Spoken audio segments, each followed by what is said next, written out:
ماں کے چلے جانے کے بعد زندگی میں دو دروازے بند ہو جاتے ہیں، ماں کی دعا کا دروازہ اور دوسرا جنت کا دروازہ جو ماں کے قدموں میں تھا۔ اور باپ کے چلے جانے کے بعد زندگی میں دو دروازے بند ہو جاتے ہیں، باپ کی بے پناہ بے مثال مخلص محبت کا دروازہ، بیٹا اور بیٹی تڑپ جاتے ہیں، ویسی محبت کی ادنا مثال اور جھلک بھی انہیں کہیں نظر نہیں آتی۔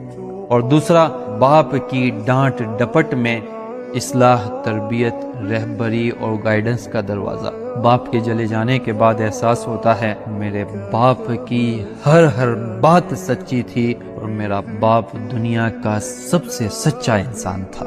آج اولاد قدر نہیں کر رہی ہے اپنے زندہ ماں باپ کی، پھر چلے جاتے ہیں، خون کے آنسو روتی ہے، افسوس کرتی ہے۔ ایسے افسوس پر افسوس کوئی فائدہ نہیں۔ اگر گھروں میں زندہ ہیں تو ان کی قدر کر کے اپنی جنت بنا لو۔